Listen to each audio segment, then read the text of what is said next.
每日凌晨3點，呢間位於香港長洲島嘅小食店，總係會發出有規律嘅爐火爆裂聲。而島上面嘅居民一早已經習慣，從來都唔會驚慌。每朝3點半我翻嚟就透火就煲水，大概煲1個鐘。咁啊，之後嗰1個鐘頭咧，我不斷係咁搞。而家我哋家應該係81年嘅，今年係。1米幾嘅大桶，將近3個鐘頭嘅熬製，3代人嘅手作堅持，呢個就係被長洲居民追捧咗81年嘅島上美食——長洲艇仔粥。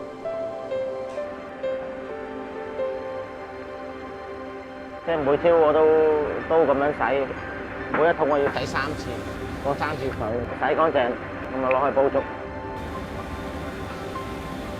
如果用電啊，能源效率仲高添，咁啊成本仲低。但係如果煲出嚟嘅效果咧，冇火水爐係咁好，可以谷到啲米喺裏邊係滾動。火爐前面呢一位叫黎永森，用火水爐煲粥係佢阿嫲喺1938年開辦粥鋪嘅時候就有嘅做法。煮粥唔係一件難事，眼前呢煲粥難就難在要等水滾嗰陣時先至可以落米。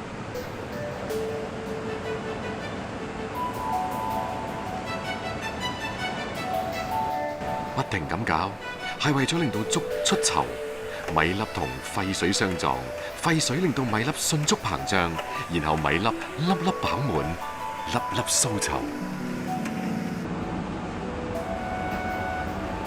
差唔多得㗎啦，而家開始爆花㗎啦。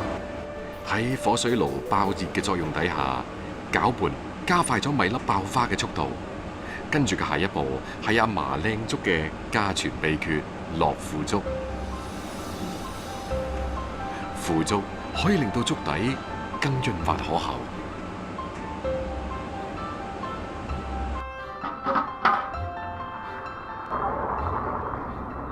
好得啦，啲粥好靚，好靚。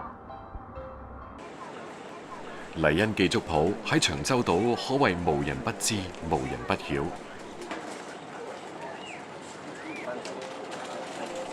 黎永森係黎恩記嘅第3代傳承人，為咗阿嫲嘅呢碗粥，黎永森除低咗中環白領嘅西裝，開始每日圍住呢個爐頭打轉，一轉就係20年。多謝先嚇，OK。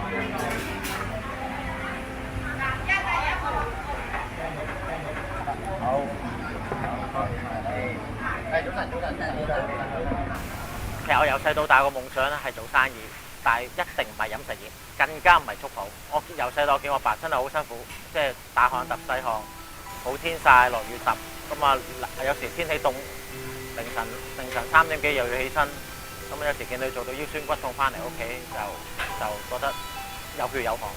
為咗傳承阿嫲同爸爸嘅手藝，黎永森左手攞湯殼，右手攞麵乾，面對轉業、困難同壓力，撲面而嚟。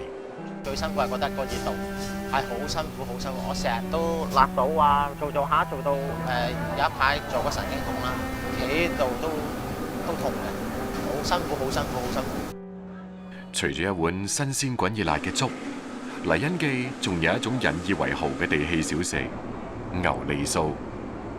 牛脷酥、鹹煎餅同油炸鬼被稱為老廣嘅遊戲三寶。相比起老廣早餐嘅標配油炸鬼，令到老廣欲罷不能嘅鹹煎餅、牛脷酥似乎唔太出眾，甚至有啲後生仔連聽都未聽過。牛脷酥並唔係喺酥裏邊加咗牛脷，而係佢嘅形狀好似牛脷而得名。牛脷酥嘅主要材料有南乳、雞蛋、麵粉同糖。要做一口酥香可口嘅牛脷酥，秘訣嚟自麵團。嗱，而家就落啲調味啦，落啲鹼水啦，咁啊等佢唔好起得咁快啦，慢慢搞，因為要搞到鹽啊，慢慢去溶晒，同埋嗰啲種咧，慢慢溶晒落去。咁你溶咗之後咧，到時一猜嗰陣時咧，一攤佢會自己慢慢會升，咁啊睇最靚嘅。用手猜咧，咁啊猜翻啲頭先喺機咧攪唔勻嗰啲麵粉，咁啊猜咗之後咧，咁啊可以起筋啦。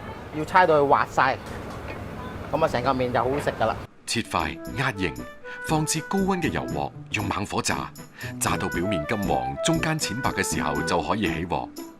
咁樣嘅牛脷酥唔單止有油炸鬼嘅鬆軟口感，仲有淡淡嘅鹹香味，撈住粥嚟食，可解又膩。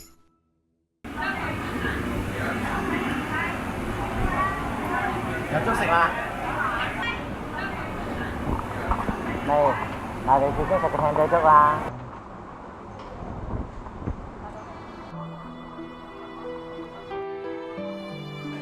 綿潤油滑嘅粥底，加埋魷魚、豬皮、魚餅、魚片、衰牛肉同花生，1分鐘嘅猛火快拌，一碗獨具長洲特色嘅艇仔粥應運而生。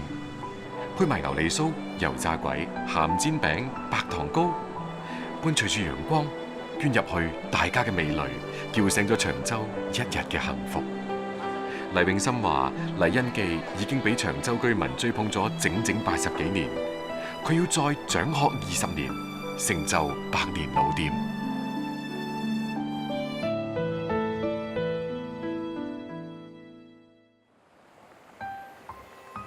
河流喺呢度轉咗個彎，形成咗一塊小河灘，海河相連。呢度就係鯊魚涌。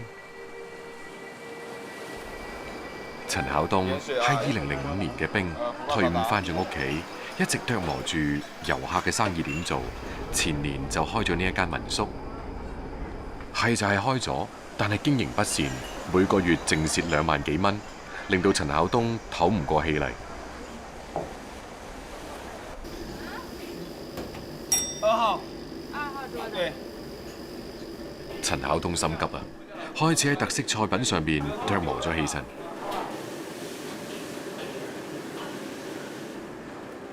陳巧東自細就喺呢一片海裏邊游水，佢對海裏邊嘅一切都了如指掌。今日佢要向呢一片海尋求幫助，等佢間小店可以起死回生。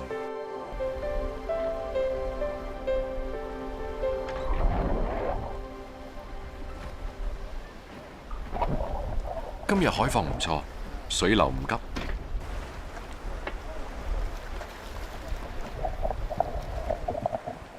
陳巧東到底喺呢一片海度揾緊咩呢？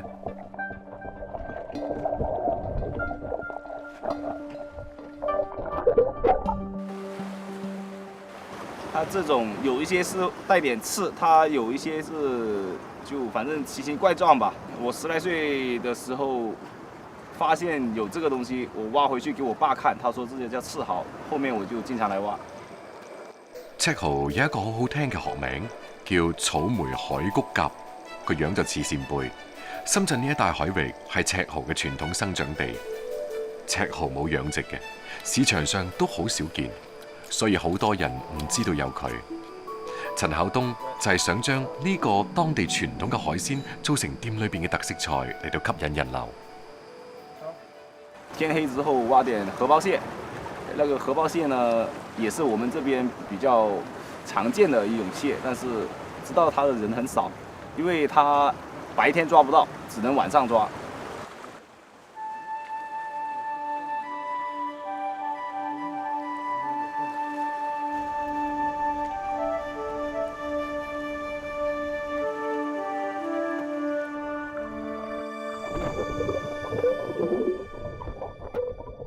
陳巧東講嘅荷包蟹，本地人叫雷公蟹。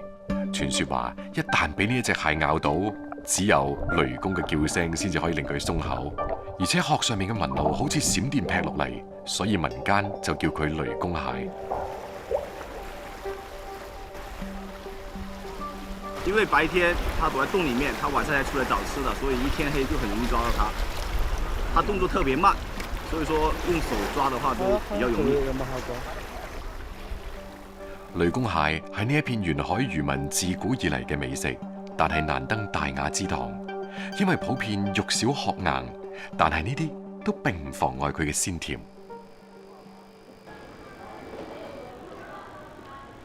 今日係星期六，太太同細路都嚟鯊魚涌玩。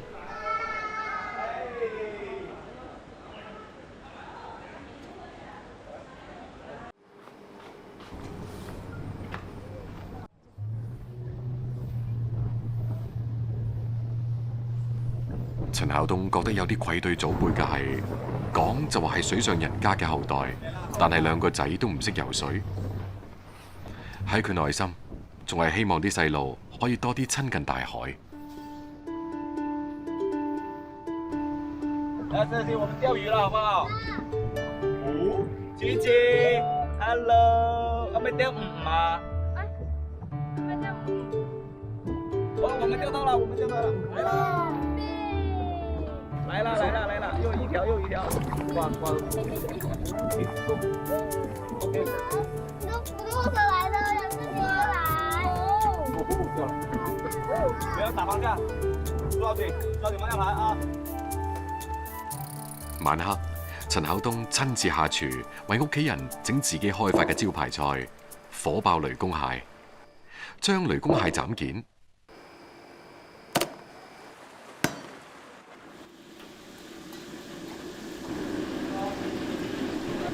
落油鑊炸香，顏色到金黃撈起，將鹹蛋黃炒碎。再倒入炸好嘅雷公蟹，翻炒回鑊，蛋黃均勻咁包住蟹肉，呢味火爆雷公蟹就搞掂。同聞名嘅避風塘炒蟹有幾分類似，但係又唔同。鹹蛋黃浸透蟹肉，蟹肉香甜，鮮味濃郁，入口焦香，脆而唔爛。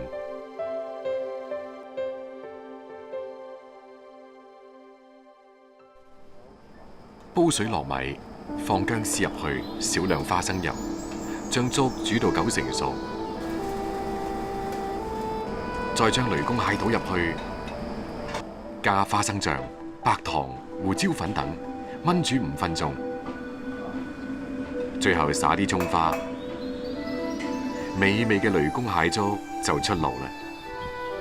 米香味同海鮮味交織喺一齊，米中帶鮮，香滑順口。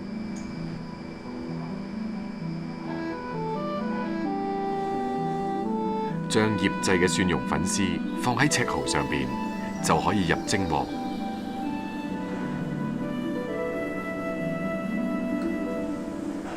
簡單方便，更加係保留赤蠔嘅原汁原味。因為呢啲地道嘅美味佳肴，而家店裏面嘅回頭客越嚟越多，生意都越嚟越好。客人來到我這裡，就像看到老朋友一樣的感覺，所以說我還是比較滿足吧。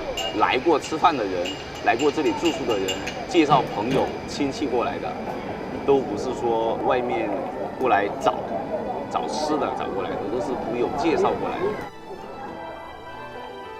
一個退伍兵，冇其他手藝，靠住生佢養佢嘅一方水土同唔認輸嘅拼勁。陳孝東為一家人遮風擋雨，勞動創造幸福生活。